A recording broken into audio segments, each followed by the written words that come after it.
ইমাম সাহেব যেহেতু সূরা ফাতিহা বা অন্য সূরা পড়েন, ইমামের পিছনে যারা মুক্তাদি আছেন তারা কি কেরাত পড়বে কিনা, সূরা ফাতিহা পড়বে কিনা বা অন্যান্য সূরা পড়বে কিনা?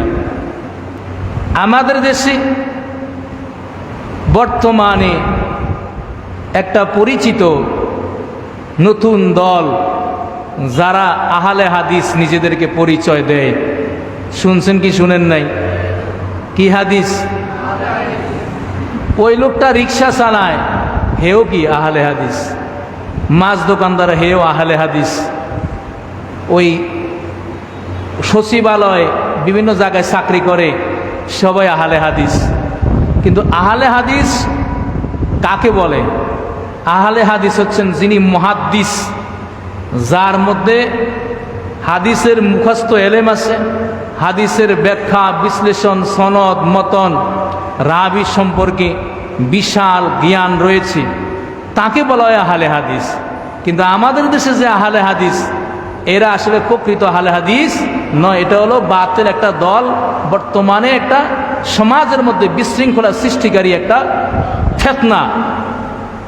তো এই আহলে হাদিসদের মতে নামাজের মধ্যে সূরা ফাতিহা পড়া ফরজ। নাউজুবিল্লাহ। কারা? মুক্তাদিরা।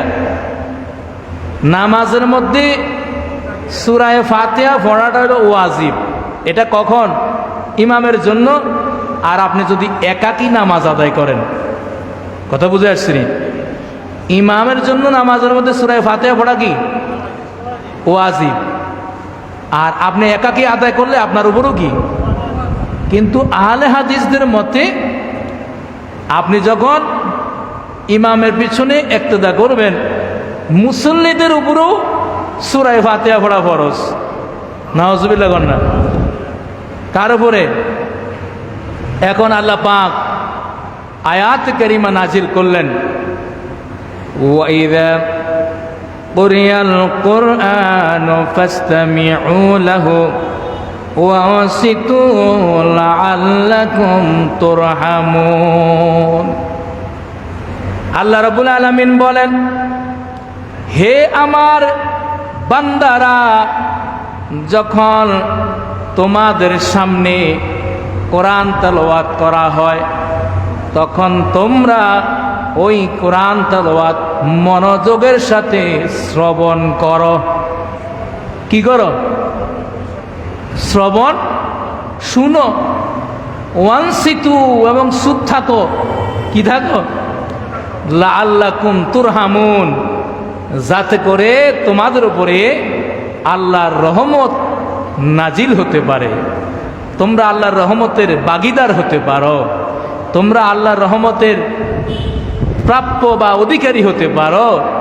আল্লাহর কোরআন যখন তোমাদের সামনে তেলাওয়াত হবে, তখন তোমরা মনোযোগের সাথে শুনবে এবং ওই তেলাওয়াতের সময় চুপ করে থাকবে।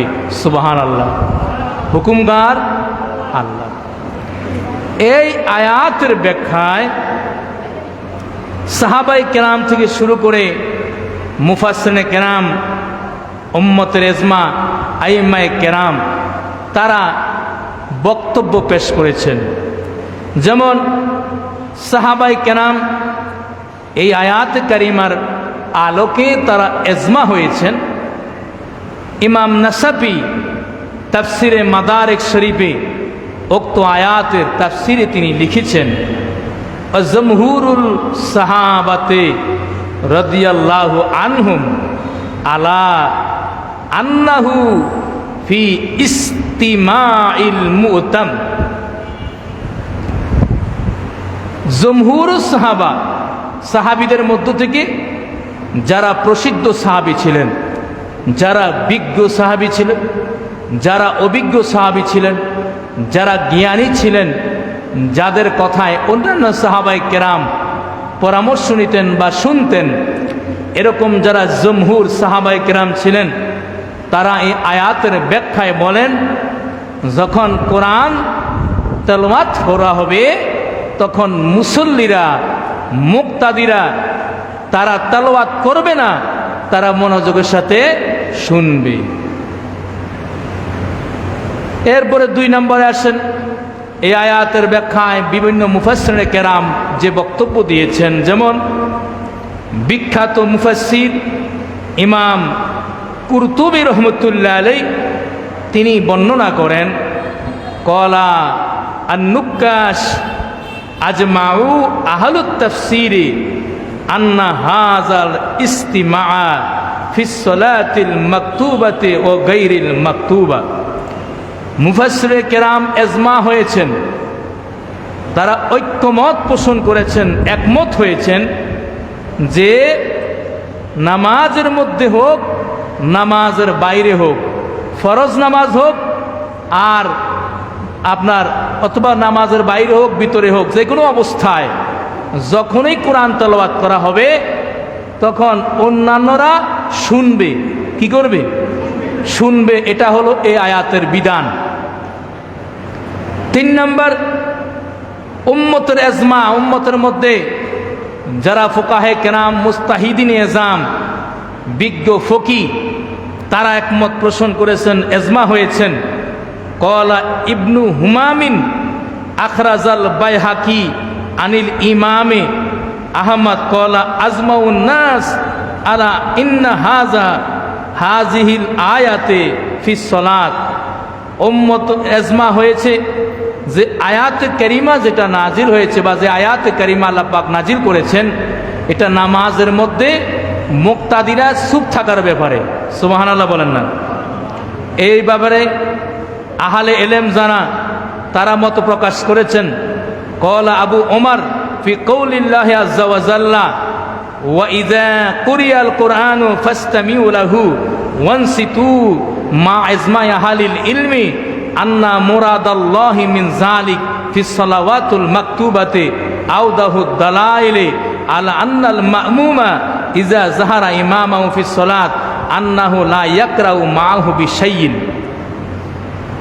আহলে ইলম যারা বড় বড় আলেম, তারা একমত পোষণ করেছেন আল্লাহ পাক এই আয়াত কারিমা নাজিল করে আল্লাহ পাকের উদ্দেশ্য হচ্ছে নামাজের মধ্যে শুধু ইমাম সাহেব কেরাত পড়বেন, মুসল্লিরা কোনো কেরাত পড়বেন না। কথা বুঝে আসছে? আচ্ছা, এই আয়াত কারিমা কখন নাজিল হলো? আন ইবনে মাসউদিন রাদিয়াল্লাহু তাআলা আন মুজাহিদিন, হযরত মুজাহিদ থেকে বর্ণিত, কলা তিনি বলেন, কানা রাসূলুল্লাহ সাল্লাল্লাহু আলাইহি ওয়াসাল্লাম, নিশ্চয় রাসূলুল্লাহ সাল্লাল্লাহু আলাইহি ওয়াসাল্লাম ফিস সালাতে, নামাজের মধ্যে ছিলেন। কিসের মধ্যে? নবীজি নামাজের মধ্যে ছিলেন। কানা এবং ইয়াকরাও, তিনি কোরআন তেলাওয়াত করতেছিলেন নামাজের মধ্যে।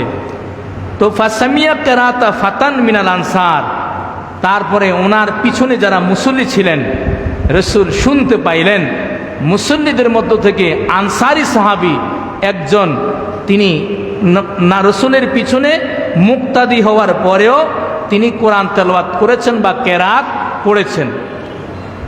কার পিছনে? ইমামকে।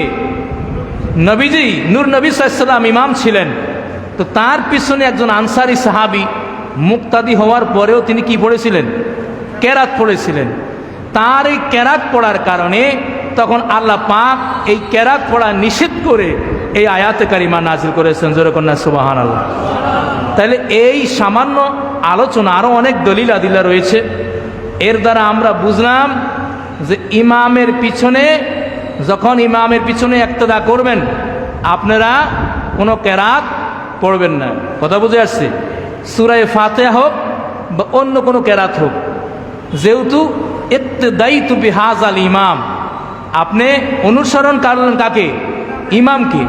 আর ইমামের দায়িত্ব নিয়েছেন আনা ইমামুন লিমান হাদারা ওমা ইয়াহদুরু, উপস্থিত যারা উপস্থিত হবেন আমি সবার কি হলাম?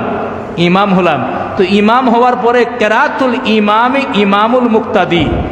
ইমাম আবু হানিফা হানাফি মাযহাবের মাসালা হলো কেরাতুল ইমাম ইমামুল মুক্তাদি, ইমামের কেরাতই মুক্তাদির কেরাত। কথা বুঝে আসছে? ইমাম যে কেরাত পড়বেন এই কেরাতে কার? মুক্তাদির। তাইলে মুক্তাদি কোনো কেরাত পড়তে হবে না।